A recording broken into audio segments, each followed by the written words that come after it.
Welcome to episode 134 of the Vacation Kingdoms podcast, your ultimate guide to planning the perfect Walt Disney World vacation. Whether you're a first timer to Disney or a seasoned visitor looking for new adventures, this podcast is your go to destination for all things Walt Disney World. In today's episode, we're sharing our recent experience on a VIP tour of Walt Disney World. We'll be breaking down how VIP tours work, what you can do on a tour, the costs associated with it, the planning of it, and we're going to give you a recap of everything we got to do on our most recent tour. In order to do that, I need to welcome on a special guest. He was with me on the most recent VIP tour. He organized it, and I was honored, happy, privileged, all of that to be invited on the tour. Chris Oakes is here. Chris Oakes, how you doing, Chris? I'm good, and lucky for you, I only have two friends, so I had to send the invite your way. That fits into the requirements of only 10 or less people. That's That's great. right. I'm so Yeah. happy to make that cut. Privileged, honored.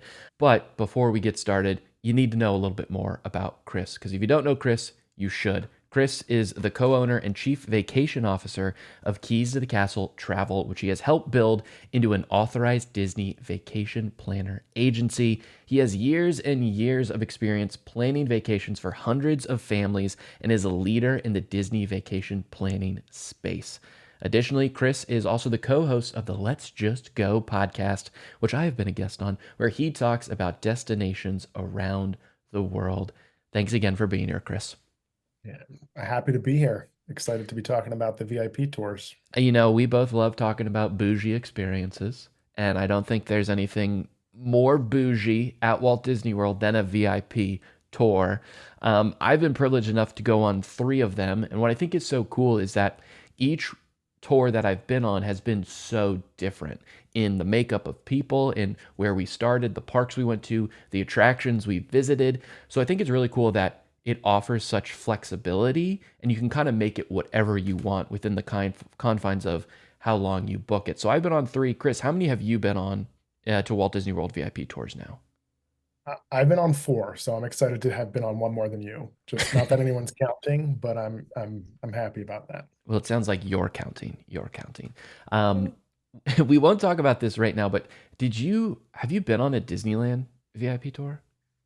I have not, and I know we won't go into detail, but there are some few nuanced things that we'll talk about today that are different for a Disneyland tour. So, but that's definitely a different conversation. Yeah, and much like Disneyland compared to Walt Disney World, there's nuances with everything. So we're gonna keep it to Walt Disney World today, and then hopefully we'll put on the dream board a Disneyland VIP tour. Chris, we'll go on one, and then we'll come back and we'll talk about it.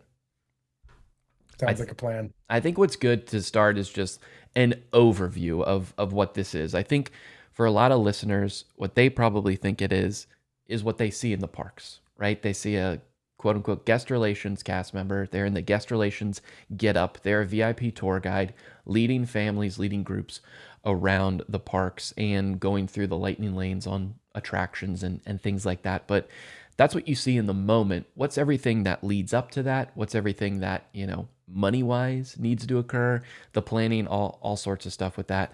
I will start with a caveat that we got to go on a unique experience, a unique opportunity, in the sense that it was a shortened tour compared to the regular tour. The regular tour, 7 hour minimum. We got to go on a 6 hour tour and we couldn't extend it. So it was a bit of a different opportunity. But what we're going to talk about when it comes to what a VIP tour actually is, this applies to everyone. If you just go and book it, this is what you get. I think the thing right off the bat, Chris, is bookable starting 60 days in advance of your arrival. And of course, if you're staying at a Walt Disney owned and operated resort hotel, it's 60 plus the length of your stay. So you kind of have that little pro thing. But we were talking before the show. What's kind of the benefit of booking it right then and there versus maybe dilly dallying and saying, I don't know, we'll think about booking it as we get closer? Yeah, well, I think the most important piece is it sells out, right? And if you're going in a more popular time, you want to secure that at the first possible time, which is that 60-day out point. Also, that advantage of staying on property, as Connor just mentioned. The other piece here, you do put a credit card down to secure it, but nothing is charged. There's no deposit applied. And actually, you're not even charged for it until 1 day prior. And you're good to go until about 48 hours. So 3 days, I always say 3 days out, you can cancel it with absolutely no penalty. Even at 2 days out, I believe the penalty is only 1 hour's worth of tour. So whatever you're paying per hour for that tour. So it was still a pretty low risk in taking that chance and securing it. So I always tell people, if you think you're more than 50% ready to, you want to go on one, just book it and deal with it later. Yeah, I think that's so important, especially with so much stuff at Walt Disney World just selling out immediately. You'd think, oh, this has a much higher premium. It might have greater availability. It's not the case, especially those popular times of the year, the Christmas weeks, the July 4th weeks, the spring break kind of Yep. weeks. Super, super popular. So you want to get on it again 60 days in advance if you're staying on property. 7 hour minimum, which I think you hear 7 hours and you're like, wow, that's a lot of time. In the grand scheme of things, it really isn't, right? But you have to book that 7 hour minimum. I've always heard people talk about, oh, I don't know if we're going to get the kids to last that long, to last for 7 hours. And I mean, in theory, you can book 7 hours and only use five. We don't recommend that, obviously. But I mean, 7 hours goes so quick. And I think you're comparing having your kid in the normal day to day versus Disney World, which they're out, they're at them, they're bouncing off the wall. So 7 hours goes really, really quick. Yeah, for sure, for sure. And that's definitely a question like, oh, we don't know. Well, listen, you spent a lot of money to make this happen, and they're going to be so engaged. And every 15, 20 minutes, something's changing. And we'll talk a little bit more about even the tour guide may show up with a snack, right? Like Yeah. just to keep everybody happy. Yeah. They're pros at this. They know what's up. They're good at keeping it moving or going at whatever pace you want. One other thing with this is it's up to 10 guests. So one VIP tour guide can accommodate 10 guests in your party. If, and this is really crucial, if you have 11 guests, if you have one more, that requires an additional tour guide and double whatever you're paying at that rate. Um, And you know what? One of the questions we get a lot is, well, what if I have an infant? The infant counts, right? So if there's a 10 riders and one infant who's not really getting on anything, it still counts as a person in that 11. One thing as we're talking about the little ones, one question we often also get that we haven't talked about is, what if I have a 13-year-old and a 4-year-old, and the 4-year-old's not going to be able to get on everything? Will the tour guide stay with my 4-year-old while we all ride with the 13-year-old? The technical answer is no. On paper, if you read the fine print on the tour guide, it'll be no. However, um, it is tour guide dependent, right? And so in the moment, you could ask your tour guide if that is something he or she is comfortable with.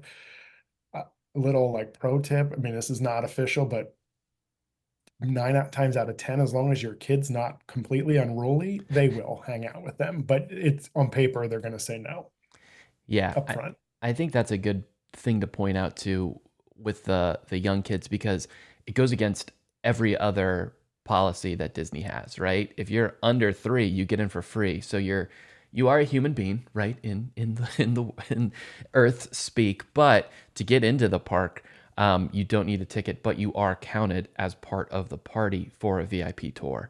And that's another thing too. Park admission is not included. So you have to have park admission. You have to have your ticket in whatever capacity that you have it in, and then you book the VIP tour. So they're separate purchases, right? They have to be made both at the same time.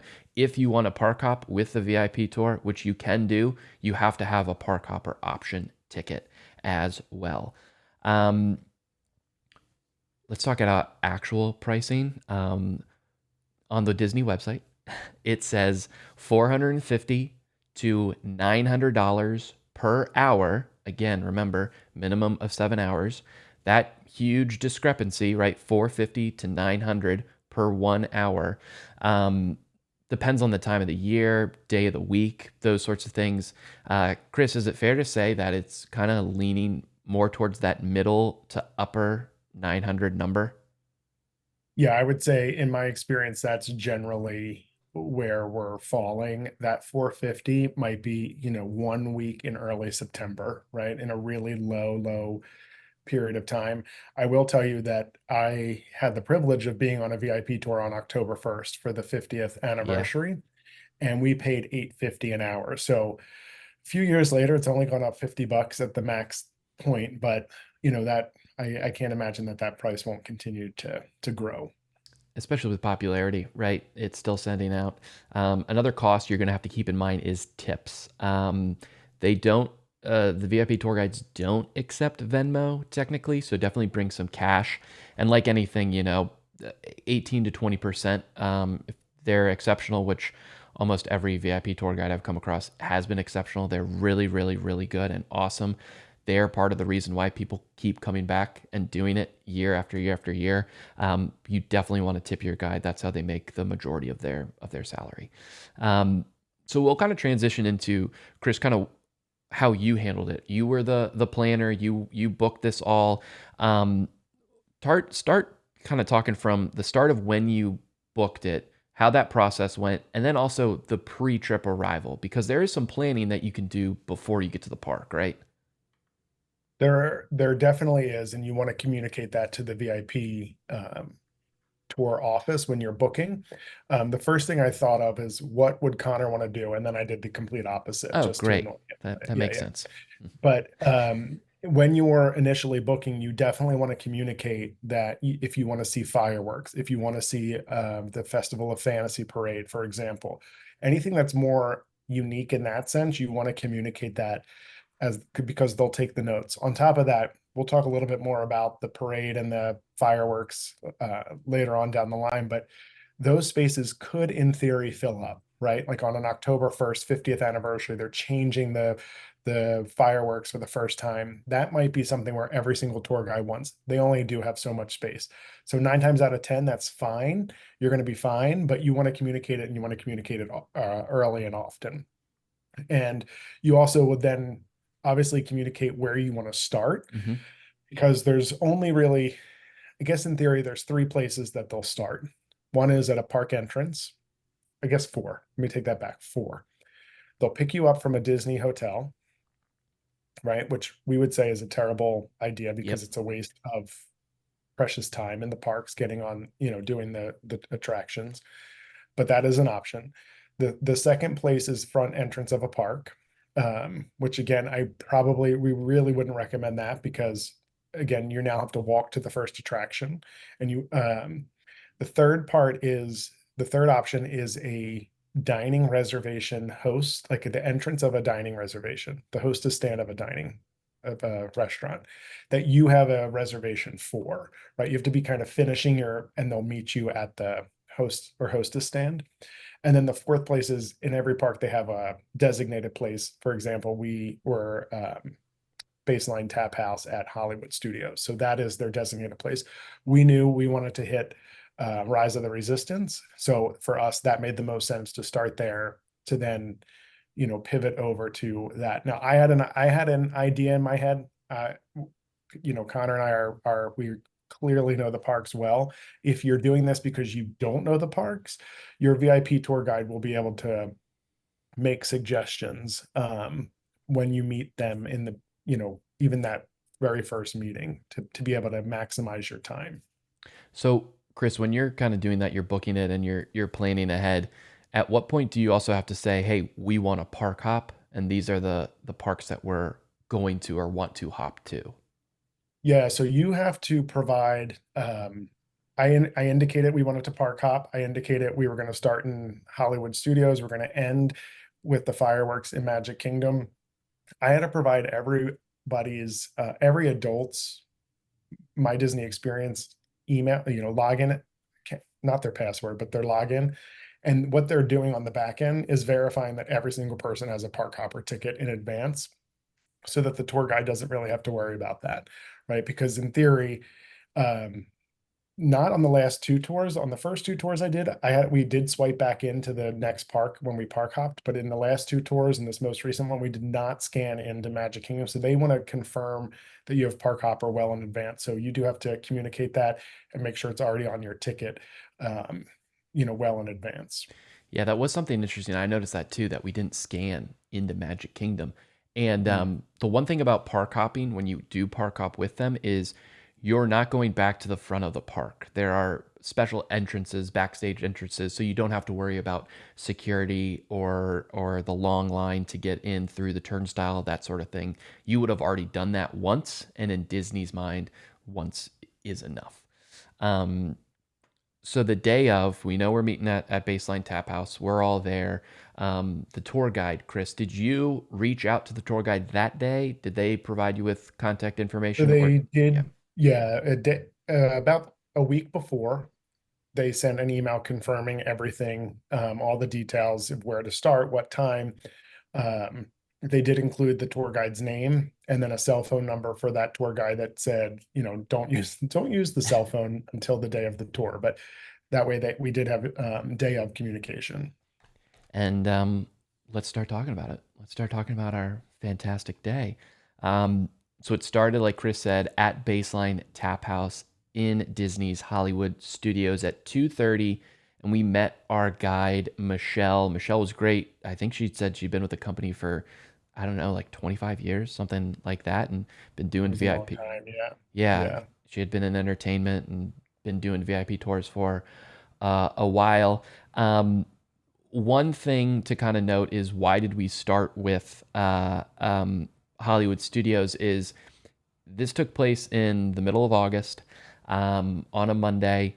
One thing you know about Central Florida is it's going to rain during the summer. So Chris' idea was, let's start at a park closer in the later afternoon that has a lot of indoor attractions. Hollywood Studios, mainly indoor attractions, some outside. But the notion was, we can kind of, if it does rain, hopefully it rains there. The rides won't go down. They won't be affected by lightning or those sorts of things. And then we can kind of go to the next park and hopefully not be affected by that. And of course, we also wanted to have the fireworks at the end with the Magic Kingdom. Right, and I think that's why at 2:30, that's why you might be saying, why would you ever start at 2:30? And that was exactly why. So you can back up your tour 30 minutes before to end 30 minutes before the fireworks, right? And still get VIP seating for the fireworks. So the fireworks are at 9 p.m. We were going to have our 6 hours end at 8:30. So at 8:30, we got dropped off, and we'll talk a little bit. We had a little snafu there where we had some extended tour time, but we were going to get dropped off at 8:30 to the VIP section for viewing the fireworks. And what was kind of cool is that immediately the kind of VIP, like, premium comes into effect, because Michelle was there and had ponchos for everyone, and not the, the trash bag ponchos you get at, the dollar store or something like that. No, the ones that they actually sell at the Disney parks, the thicker ones that say Disney parks on it. She had it for all 10 people in our party. We never had to use it, luckily. I don't Mhm. think any cowards used it on Tiana's, which they would have been kicked out of the group if they did try to do that.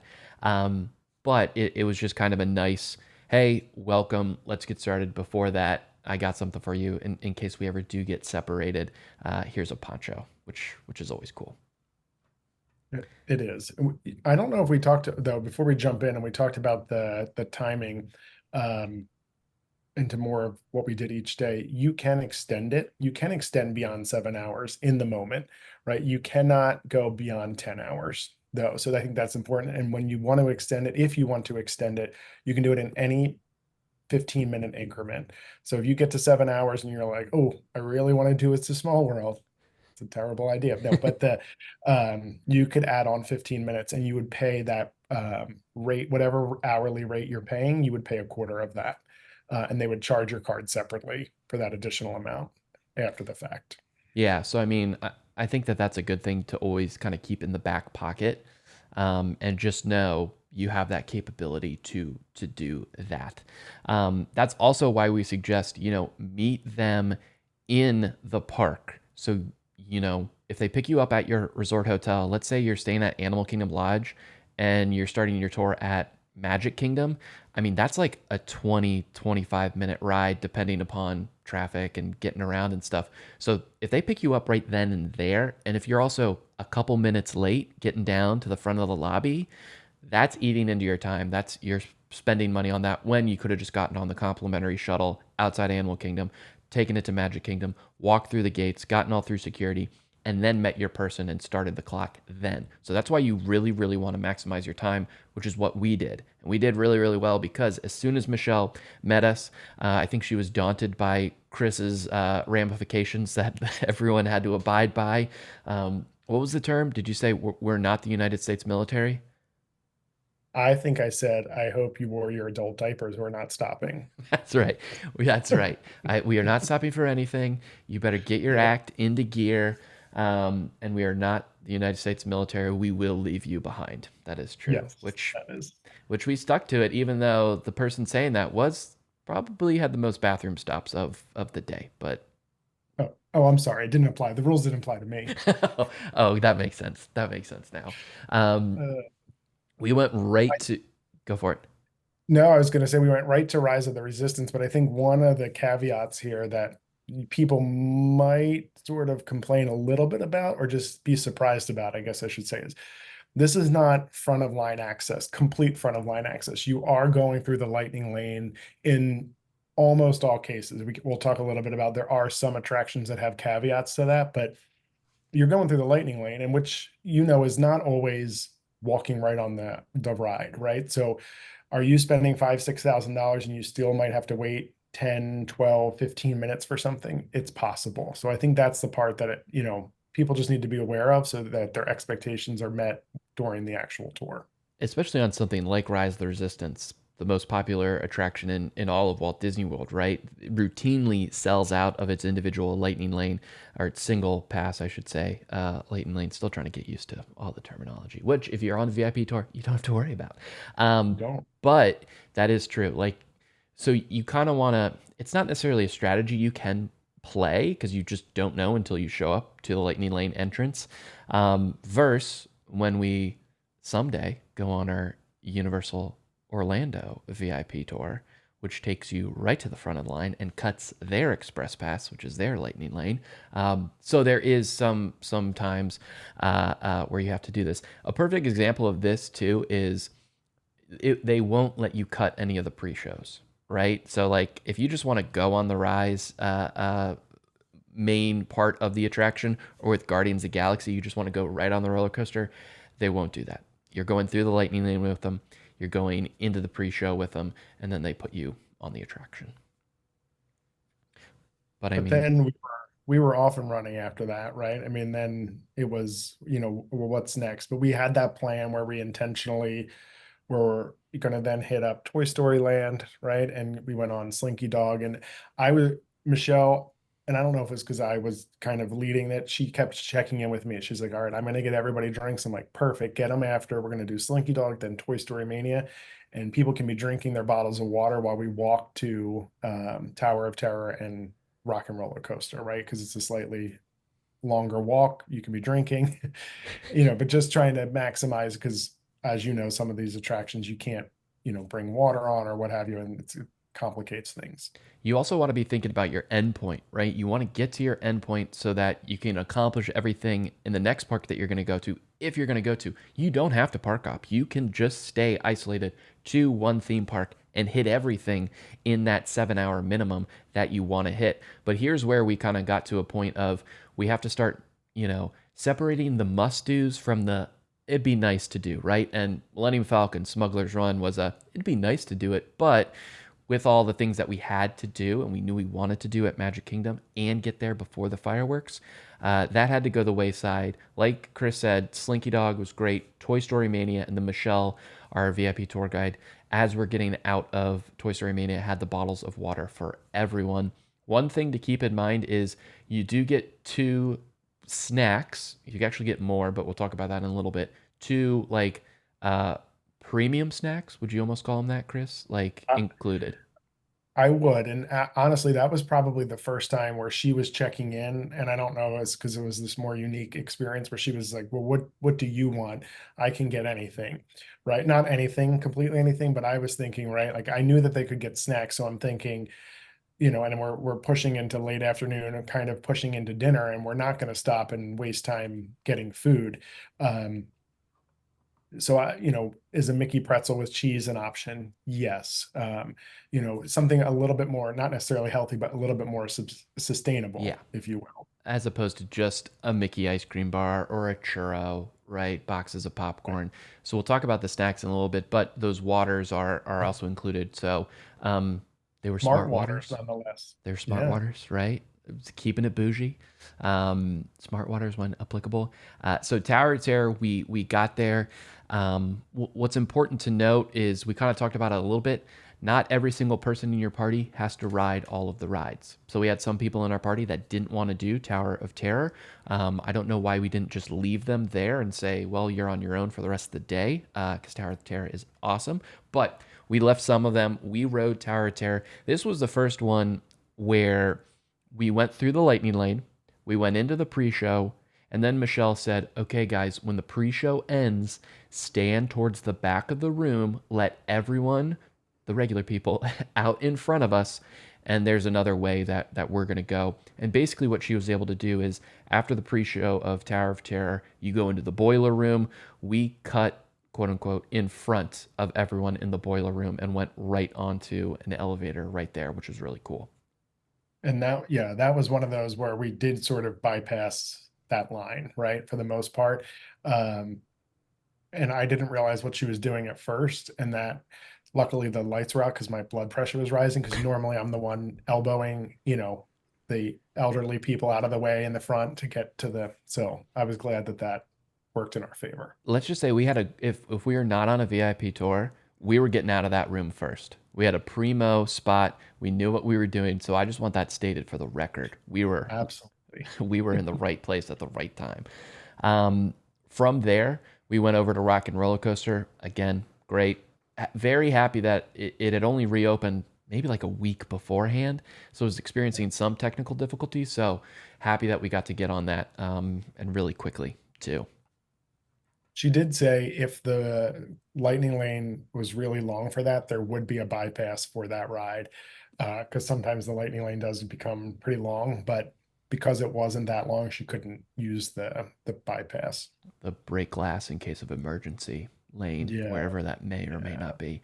Um, but that was our time in in Hollywood Studios. So again, we started at 2:30 and we got on Rock and Roller Coaster at 4:07. So much great stuff. Risers and Slinky Dog, Toy Story Mania, Tower of Terror, Rock and Roller Coasters. Some of the most popular, if not the most popular attractions in all of Walt Disney World in what, an hour and a half. Really, really Mhm. great time. Um, and then this is where you kind of start to transition to, okay, what's the next park that we're going to? For us, it was Magic Kingdom. Well, how do we get there? We get to go backstage, which as a Disney fan, Chris, I love being able to go backstage and see places that the average day guest doesn't. And you get to do that on a VIP tour. You do, and you get to, walk right back like you're badass, but really, you're just going to a white van, which is creepy. Yeah, a Uh, box van. It was the most, yeah, the lamest thing in the world. But you get to go and you're at the base of Tower of Terror, which is really, really cool. The backside of Tower of Terror. If for the Run Disney fans out there, if you've ever participated in an event that goes through Hollywood Studios, sometimes they pipe you through this way a little bit, but they park all the vans right then and there for the VIP tours. You hop on, and then Michelle drives us right over to Magic Kingdom. And if I may, I mean, this is why you do your research or you work with an incredible professional travel advisor, because you do want to know that, right? Like there are no other behind backstage spaces where that van is going to be in Hollywood Studios. So, hence the starting all the way over on the other side of the park and ending there, that was intentional for us because we wanted to get off that last attraction, Rock and Roller Coaster, and walk, maybe 50 feet behind backstage to get on that van. Exactly. Yeah, yeah, yeah. As it starts to pour here, ironically, and it is 2:30, which is great. But knowing that, knowing where it drops you off, like Chris is saying, if we would have ended at Rise of the Resistance, then we're eating into our time, walking all the way to Tower Terror to get this. But once we're in it, Michelle fires up the van and she drives us over to Magic Kingdom. The Magic Kingdom parking area is kind of right behind Main Street USA. You come out where it's that auxiliary entrance and exit. If it's super, super crowded, like during fireworks times, they open that up. Or if you're here during the Halloween party, that's how you kind of enter to the party. Right behind that is where you enter. But when we got off the van, we had some goodies waiting for us. Other cast members are there with just a box of some snacks you can take. I got some peanut butter crackers, applesauce in a pouch because I'm 4 years old. Chris, you get any good snacks on that one? No, I got the peanut butter crackers, but That's there were right. bags of chips, there were granola bar or kind bars, I think, right? There was, something for everybody, a little bit more salty, sweet, more substance, less, all the good stuff. Just to get yeah, just to keep you going, basically to keep you going through the day. At this And point, that's going to happen when you park hop. That's going to happen when you get to the next park because they don't allow you to eat or drink in the vans. So it's at the entrance of the next park. and this is of course in addition to the two snacks that your guide will go out of the way to Right. purchase for you. Um, we also got our pins, which is always great. I got mine right here. Beautiful Disney VIP Tours pin. And for those crazy people, yes, it is an actual Disney pin. You can see the Mickey Mouse things right there. This ain't no counterfeit. I got this. I earned this. But it's cool. A nice little trinket that they give you. Once And we were in Magic Kingdom, I mean, this is kind of the hiccup part, um, because a lot of this tour was built around Walt Disney World's newest attraction, Tiana's Bayou Adventure. yeah, we should talk a little bit about that, right? I was communicating with Michelle all along, right? That was a priority. That's our newest attraction. It's the hardest to get on with the lightning lanes and the virtual queue. So we wanted to do that. And I'll take a quick pause and say, on a VIP tour, unlike with lightning lanes, you can ride any ride, and with one small caveat, you can ride any ride as many times as you want. So if your whole group wants to ride Slinky Dog 5 times in a row, you can do that. The only caveat is if there's a brand new attraction, in this case Tiana's Bayou, you can ride it only one time. But I was communicating with her all along because I knew that the vans was going to park behind. We were going to come out next to the Plaza Inn, and in normally I would have then said, well, then let's start in Tomorrowland. But her advice was, well, the ride goes down often, and also it has been closing early, much earlier than the park to sort of work out some of the kinks still. So let's go immediately there so that we can get on that and get it out of the way. And And that's then we did that, we did that. Um, except there were some. It was great. We went right through the lightning lane, minimal wait. We had a full boat plus a couple other people in another boat, and we're loving it. It's going awesome. We get to the lift hill to take us up the big final hill to go down into the splash zone, as it were, and the ride stopped right then and there. I guess it stopped a couple of times, very very briefly before that. But we were 3 boats away from going up the hill and it stopped. And then 5 minutes later, the lights came on and we were evacuated off the ride, which, Chris, I've never been evacuated off any Walt No, Disney World attraction. That was your first too, no, right? I was an attraction evacuation virgin Yeah. until that day. And, and I think it was, you know, a great analogy to most things in your life, Connor, where like you're about to get to like the best part and then you bail out. But uh Right. Yeah. Yeah. Yeah. Yeah. Because you're no, nervous. You're afraid. Yeah. that was the first time we were walking through, they had to help us off the boat. Some of the boats weren't close enough to to the edge, so they were trying to pull it over. Mhm. And then we had a single file line out. Um, and what was nice during that though is I was communicating with our tour guide via text, and she was sort of updating me like, okay, they're clearing the line queue. They're probably going to come get you soon. This is what's going on. So I felt like I did have a little bit more information. Um, However, it's if you're paying $900 an hour, which literally comes out to Yeah. $15 a minute, you don't want to be sitting in the log the log of Tiana's Bayou for 15 minutes.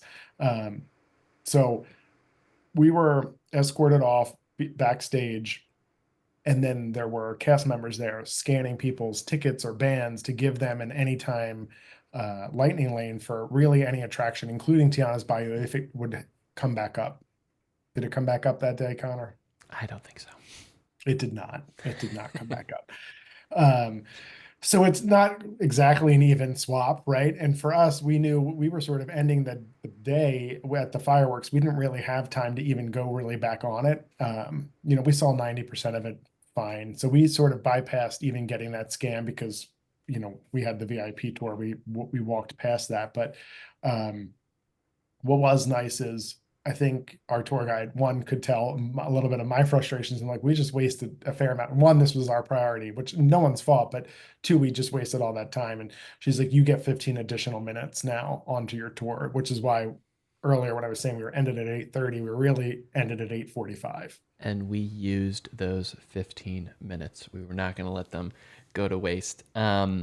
Yeah, I mean, I think for me, I had never gotten more wet on that ride pre the big drop than I did on that time. So it was great sitting in a puddle of basically myself for about Swamp, 15 minutes. Yeah, swamp yeah, just water. just there. Um, so yeah, I think the prioritization thing and all that. Michelle, our tour guide, did a great job at reading how we were and quickly, making amends if you were.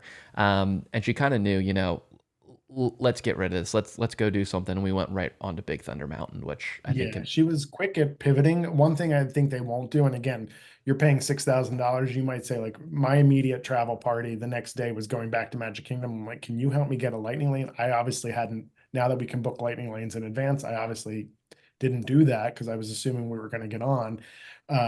And she could not, right? So that's one thing. That's one quick takeaway from that. It's not something they can do anything for outside of the tour. But the other part that like Connor just said, she was very quick at moving us forward and getting us on to um, Big Thunder. And she checked in with me. She's like, all right, I'm going to get the snacks. What do you want? She's like, one of the options would be the new beignets, and I was like, great, order 10 of them. We all want one. So we got off of Big Thunder and she had already waited in the line to get the beignets. So we waited 2 minutes. She came over with the beignets, waters, which was a perfect stopping point anyway for everybody to sort of eat a snack, drink a little bit, go to the bathroom, wash up, and then get moving. Collect themselves, come to, and those beignets are good. And that's what I would consider a premium snack, right? Like it's not a churro, it's not a pretzel. It's really really good. So I was excited that that was an option as well. How Um, much? You know how much they are? I don't. I can look it up as you talk about the Haunted Mansion, which is our next one, and kind of Yeah. So part of what I asked her too was what other attractions like the Tower of Terror in Magic Kingdom have that sort of bypass? And she said, well, we can do Haunted Mansion next because that's one of the ones where you bypass. You actually do bypass the pre-show in that one. It's probably the only one that you bypass the pre-show. So we went into that, got onto Haunted Mansion pretty quickly.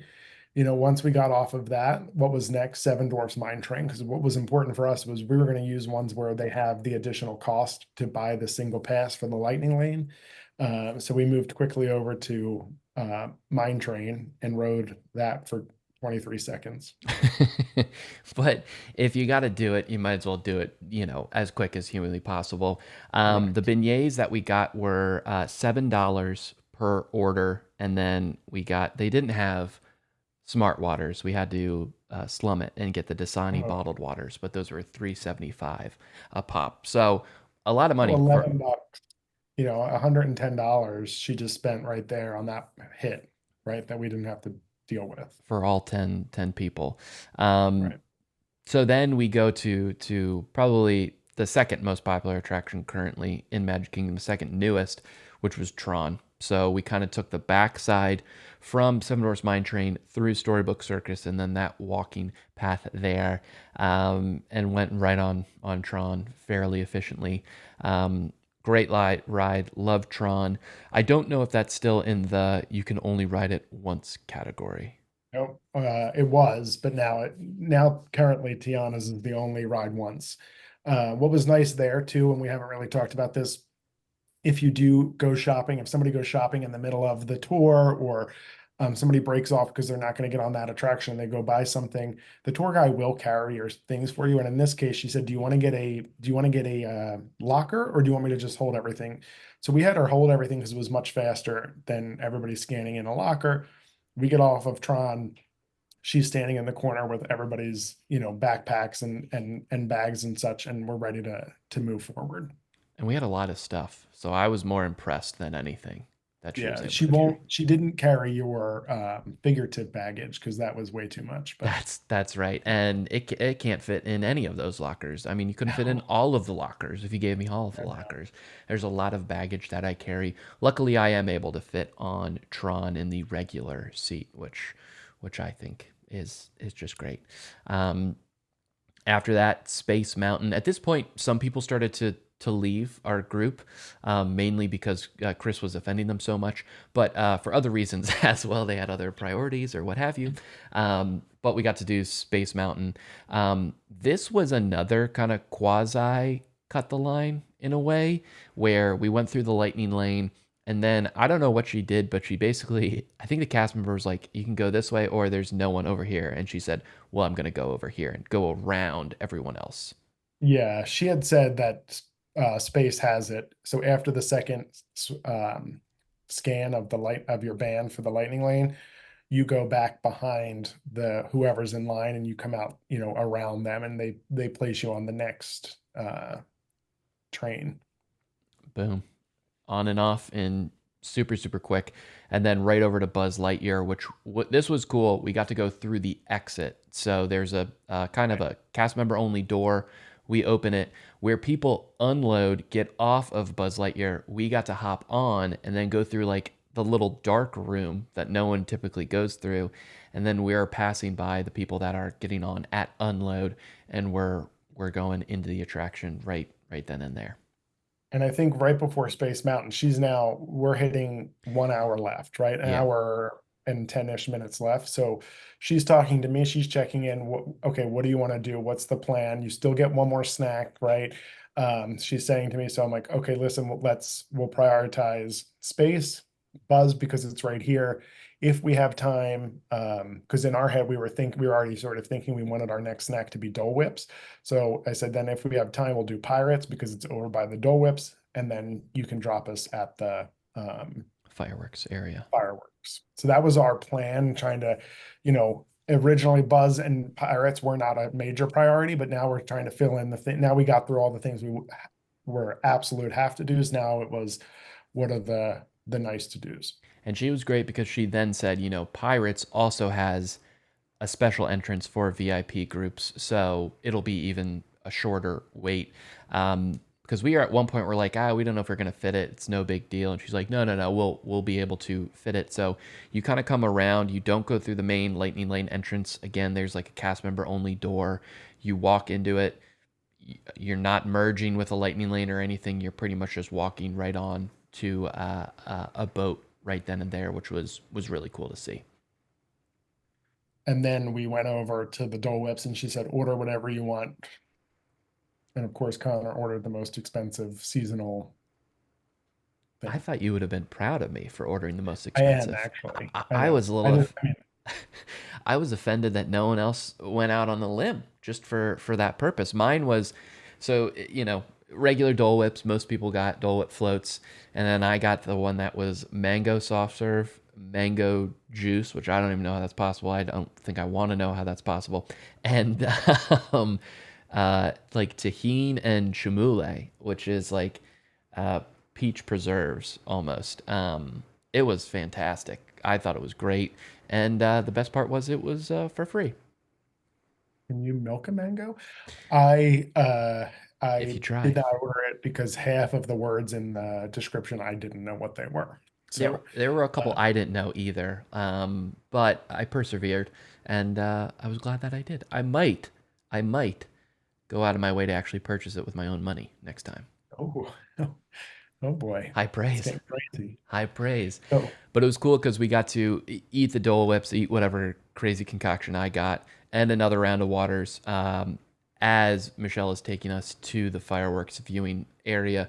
So if you've ever done a dessert party, pre or post fireworks dessert party at Magic Kingdom, um, there is a section, if you're looking at the castle on the right, that is a reserved grass area for the fireworks dessert party.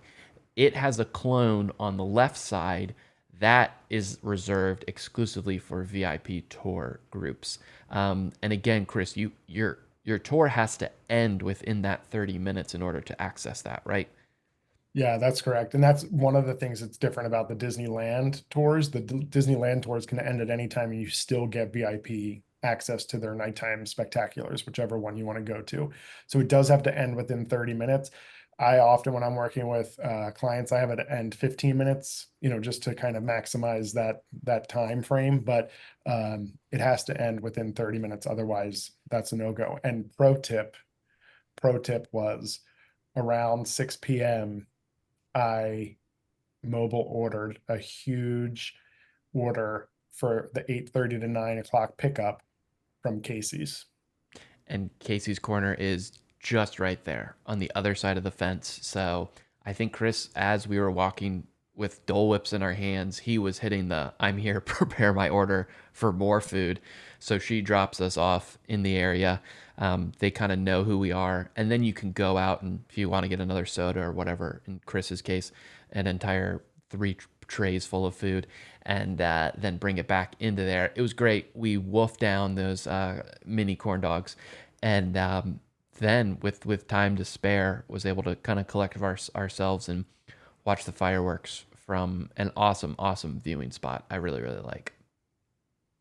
Yeah, it's a great spot. And then on top of that, one thing we didn't talk about is if you do want more food outside of with the snacks they're buying you, we could have said, hey, Michelle, here's my credit card. Go buy 10 pretzels. Go Mhm. buy, mobile ordered something. Can you pick it up while we're on this attraction? One thing that people don't really know, and they don't always advertise, because I'm sure it's probably pretty annoying, especially when you have a full group of 10, was they do have a number they can call to quickly order Starbucks in any of the parks. So if you want a Starbucks, now they're using your credit card to pay for it, right? But they can go get it so that you're not wasting any time, going out of your way to get that. And for the love of God, don't ask if you can use points because you most certainly cannot use your Starbucks points on that. But other than that, great tips. It was a great day. I loved it. Always love VIP tours. I think some kind of parting advice that we can talk with is we've said it before, but it's knowing your game plan beforehand and also knowing they'll go as slowly or as quickly as you would like. So if you're Chris, you have your list of things you want to do. You're basically threatening other people in your group to hustle and get to the next ride. But if you want to take it slow and only hit a few things and kind of go at a leisurely pace, you can do that. But, we would say maximize your time, right, Chris? Don't waste it on those less popular attractions. No, not shopping, not really eating. If there's a certain snack you want, if you're not coming back to that park, otherwise get it on a different day of your trip. And right, I mean, do the do the big ticket long line items first. We probably would have hit Peter Pan, but it wasn't open when we were doing that. Right. Yeah. I think other than that, we got everything we wanted. Um, Eat beforehand. We've said that for sure. Don't stop for those photos with the sword and the stone. Move as quickly as you possibly can. So who's this for, Chris? You've booked a lot of these. Like, what is that guest that either is I don't want to say a good candidate, but that makes the most sense to kind of book this experience? That's a great question. I think it hits a few different people, right? There's people who are going for 2 days and they want to do all the things. So they have to cram it all in and they want the ability to do that. There's also people who are like, listen, I don't want to be on my phone booking the lightning lanes, checking the line times. I don't know where I'm going. So if we have one, great day of that at the beginning of our trip, then we can take our other, 2, 3, 4 park days and be leisurely of and not feel like we have to do all the things. So that they approach it in that sense.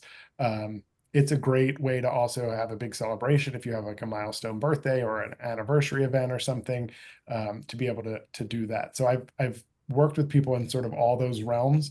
What's really interesting too, I mean, you often think, okay, someone's dropping 6K for a day. Um, they probably are billionaires, right? And it's not necessarily the case. They must be staying in Grand Floridian in a 2 bedroom suite, club level, spending $1,500 a night on their room, $2,000 a night, or in the Polynesian over the water bungalows. And that's not always the case. In fact, the value resorts have more VIP tours go out of them than deluxe resorts do, which just goes to show that people are spending their money on these experiences rather than where they're putting their head at night. So, people spend their money because the convenience for them, convenience and the experience is more important than where they're staying. I also think if you look at that number and you look at one individual purchasing that, it's expensive no matter who you are, right?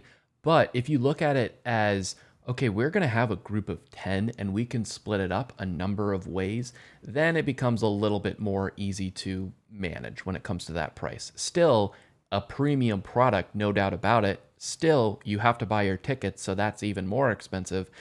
But if you can do something where you do have 10 people and it's a group of 10 friends, right? And you're all splitting it up like that, or it's two families of four and grandma and grandpa, and you're kind of splitting it up from that price point as well, then is when you can really start to kind of justify it even more, if it was tough to do to begin with.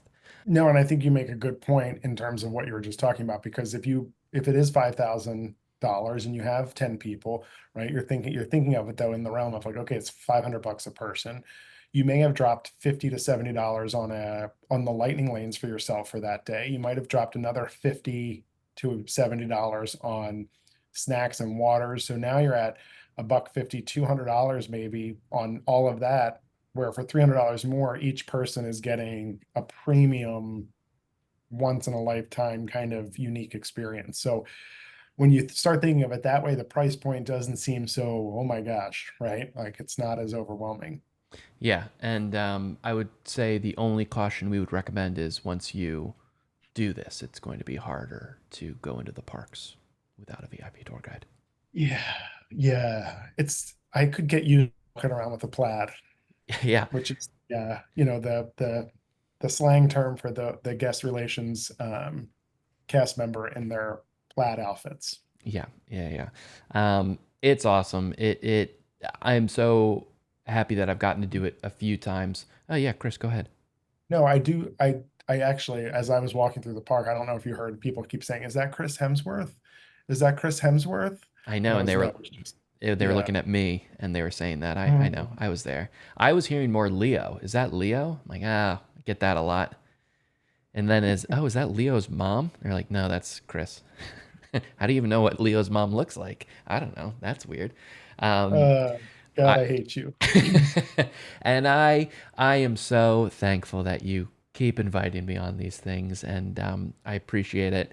It was a fun time, and I'm happy that we got to experience it, so we can share this opportunity with other people as well. Yeah, thanks for having me. Absolutely. Now, Chris, let all the good people know who've been listening until the very end where they can find you on the internet. Yeah, so you can find me, just Chris Oakes on Facebook, Oakes22 on Instagram, or Keys to the Castle by just looking up Keys to the Castle on both Facebook and Instagram, or keysofthecastletravel.com. So when you got your next VIP tour to book, or your next Walt Disney World vacation, or cruises, all inclusives, Universal, whatever it might be, give Chris a call. He's the man. Chris, thank you so very much for being here with me today. Yeah, it's a pleasure. Thank you. If you've enjoyed today's episode and you are on YouTube, hi YouTube, be sure to hit the like button, leave a comment letting me know you enjoyed it, and subscribe to the channel. Be sure to follow us at Vacation Kingdoms across the social medias. And for those peeps listening over on Apple, please be sure to subscribe to the show and rate and review us as well. If you listen on Spotify, give us a 5-star review, click that follow icon so that you're always up to date when we post a new episode. If you like the show, it would mean the world to me if you shared it with someone you think might enjoy it as well. If you're ready to book your next Walt Disney World vacation, I would love to help you do that as the Director of Agent Development and a travel advisor with Keys to the Castle Travel. I'll help you find the best deals, answer any questions you have, and I'll be an advocate for you, someone you can turn to and trust for advice. And the best part is me helping you with the booking of your trip is absolutely free. It doesn't cost you a dime. Reach out to me at Connor, CONOR, at vacationkingdoms.com to start booking a trip. If you have an episode idea or a topic you want me to discuss on the show, send it my way. Shoot me an email. I'd love to hear from you. That's going to do it for this episode of the Vacation Kingdoms podcast. I've been Connor Brown, and until next time, keep LTD, living the dream, and I'll see ya real soon.